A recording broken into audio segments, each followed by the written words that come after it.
บ่มีไม้เด้อให้เราไปอธิบายเอาบวกนะบวกเพิ่มซ่าแล้วมึงแล้วบ่เฮ็ดมีแต่เฮ็ด1ไม่เราเห็นมาตัวนี้ละโอเคแล้วไปภาคอ่ะเทสสองซื้อการเทส2ที่2เมนูกับแก้มอย่างต่างๆหัวน้อยทวดอย่างก็แล้วแต่จานซะใส่เป็นซีนแล้วมันบ่สับสนเนาะดิสมีมาจานอย่างนี้ได้จาน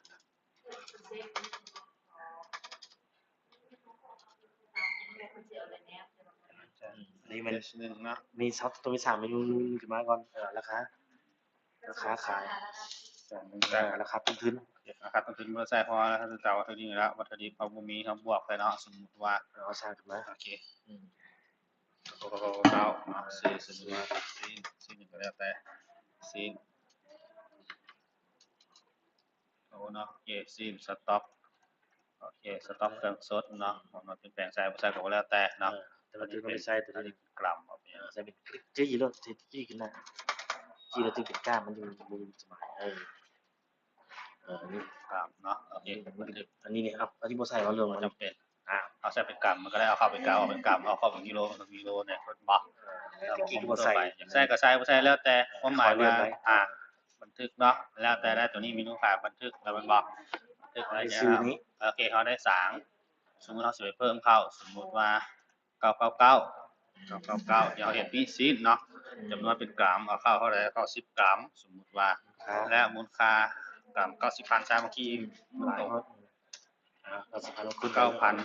90,000เอาเป็น90,000ทำได้กำไร10,000นึงเนาะ900,000แล้วก็บันทึกบ่วันนี้มาเข้าบันทึกอันนี้บันทึกกว่ารายงานทางก็เห็นแล้วแหละสมมุติแล้วมึงให้แล้วมึงตัวนี้จะเอามึงเดี๋ยวนี้ซีนสเต็กเห็นบ่มูลค่า900,000แล้วมึงโอเคมูลค่า900,000แล้วสมมุติว่าเฮาสิไปขายเมื่อกี้คือที่2วัดที่2ออเดอร์ที่2นี่เห็นบ่ที่2แล้วคือรายเงินแล้วผลตกลงเลือกโต๊ะอีกแล้วครับโอเคครับเงิน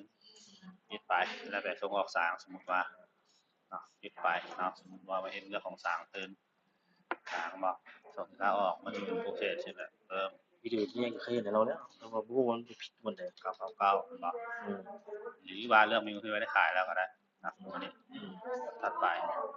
เป็น999เป็นการผลตกลงเนาะมันจะบ่มีตัวนี้มีแต่มาบ่ตัวนี้บ่ไปแล้วมันยังบ่ได้โหลดมาเดี๋ยวบ่เป็นหยังเนาะปิดไปนะ999เนาะมูลค่า90,000ตามราคา1กรัมที่ว่าเฮาได้ขายไป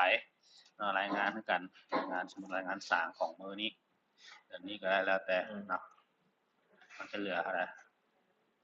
นี่ตัวยอดสุดท้ายมานี่